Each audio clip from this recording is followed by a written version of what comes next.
మీ call మా internal training కొరకు record చేయబడును. మీ విలువైన ఫీడ్బ్యాక్ కొరకు ఒక ఐడియా సోదరుని మీకు ఎలా సహాయపడగలను? దయాపరుడు ఏం లేదు, మా పైసలు కట్ అయినాయి సార్. మీ బ్యాలెన్స్ కట్ అయిందా సార్? ఎప్పుడు కట్ అయింది సార్? నిన్న కట్ అయింది సార్. ఎంత? 5 రూపాయలు ఇవో లోన్ తీసుకున్నా, 4 రూపాయలు నాకు ఇచ్చారు, 5 రూపాయలు మీరు తీసుకున్నారు, 20 రూపాయల కరెంట్ నేను వేసిన సార్. 1 రూపీ సర్వీస్ ఛార్జ్ పెడతాం సార్, అందుకే. కరెక్టే, ఓకే. ఆపదల 4 రూపాయలు ఇచ్చారు, ఆదుకునేటప్పుడు 5 తీసుకున్నారు, కరెక్టే కాదంటేను అది ఓకే, కరెక్ట్ పద్ధతే, ఓకే. దాని విషయంలో నాకేం ప్రాబ్లం లేదు. నేను 20 రూపాయల కరెంట్ తెచ్చి ఇచ్చిన నిన్న. 20 రూపీస్ కార్డ్ రీఛార్జ్ చేయించారా సార్? అంటే చేపిస్తే మీ 5 మీరు తీసుకున్నారు, నా పైసలు నాకు ఇచ్చారు, 8 రూపాయలు అట్టుకనే కట్ చేసారు. మీరు ఫోన్లు చేసి 4 ఫోన్లు చేసిన కావచ్చు గంటే, మిగతా మాత్రం మొత్తం 7 కడిగి నువ్వు తిరిగినాను. ఆ 8 రూపాయలు ఎందుకు తీసుకున్నారు నాకు కావాలి ఇప్పుడు.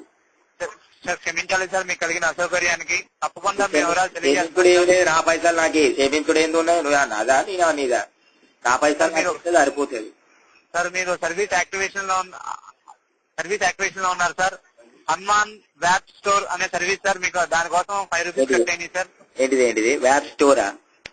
హంగామా వ్యాప్ స్టోర్ సార్. అది నాకెందుకు, దానివల్ల యూజ్ చెప్పండి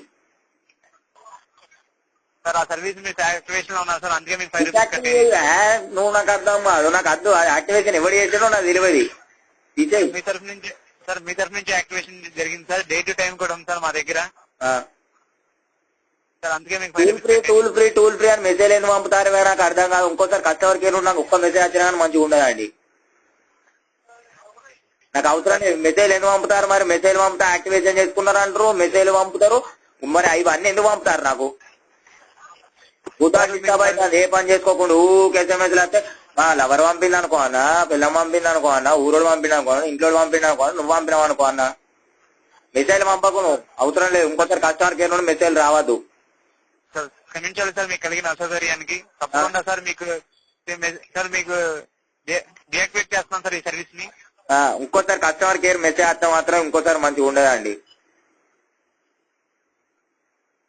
సార్. ఎలా కొత్తగా లంజే సార్ డియాక్టివేషన్ చేసేయమంటారు సార్ ఈ సర్వీస్ ని? కాదు, నువ్వు కొత్తగా ఏరినావు ఇలా? కొత్తగా సార్, పాతే సార్. పాతేనా? మరి ఎందుకు నచ్చినట్టు అవుతారా అట్లా అట్టిగానే? సార్ ఈ సర్వీస్ ని డియాక్టివేట్ చేయమంటారా సార్? మేము సార్ తప్పకుండా సార్. మీ మొబైల్ కు మెసేజ్ వస్తుంది సార్, ఈ సర్వీస్ డియాక్టివేషన్ అయినట్టు. టైమ్ డేట్ ఉంటుంది సార్. ఆ టైం లోపల మీకు ఈ సర్వీస్ డియాక్టివేషన్ అయిపోతుంది సార్. మీకు నుంచి ఎప్పుడు మీకు ఏ సర్వీస్ నుంచి మీకు మెసేజ్ రావు సార్. సార్ ఫ్యూచర్ లో ఎప్పుడైనా మీరు ఏ సర్వీస్ యాక్టివేషన్ కానీ డియాక్టివేషన్ కానీ చేసుకోవాలనుకుంటే మా టోల్ ఫ్రీ నెంబర్ 125 కాల్ చేయండి సార్. నువ్వు టోల్ ఫ్రీ అనకు, నీ గుద్ద వాళ్ళు దేముతాం. ఇంకోసారి టోల్ ఫ్రీ అనకు, పైసలు దెంగేడి దేముతారు, మళ్ళీ టోల్ ఫ్రీ అంటారా? బోచుడికే దెంగుతారు పైసలు, మళ్ళీ టోల్ ఫ్రీ అంటారు బోచుడికే. సార్ మీరు అసభ్యంగా మాట్లాడితే కాల్ కట్ అయిపోతుంది సార్. కాల్ కట్ అవు, నా పైసలు నాకు కావాలి ఇప్పుడు, నా పైసలు నాకు కావాలి. అది ఏంటిదో నాకు తెలియదు, హంగామా వ్యాప్ ఎక్కడదో నాకు తెలియదు. అది డిసాక్టివ్ చేసి ఇది నువ్వు నా బ్యాలెన్స్ నాకు ఫస్ట్ గదంతా కాదు కానీ. సార్ పైసలు మాత్రం రీఫండ్ రావు సార్. సార్ పైసలు మాత్రం రీఫండ్ రావు సార్. దేముడా అంటే దేముతారా మంచిగా పైసలు ఏముండదు రీఛార్జ్. నేను ఎప్పుడు బ్యాలెన్స్ చేయించుకుంటాను చూస్తారా మీరు? నాకు అర్థం కాదు. ఏతుడే ఆలస్యం నూకుతారు నన్ను. నేను అసలే ఏంటిదే ఆలస్యం నూకుడే ఆలస్యం.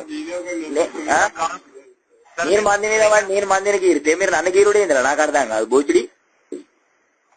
సార్ తప్పకుండా సార్ సర్వీస్ తప్పకుండా నచ్చినట్టు పెడితే ఏంటిదిరా తప్పేది? బోచుడికే తప్పేదేంటిదిరా? మరి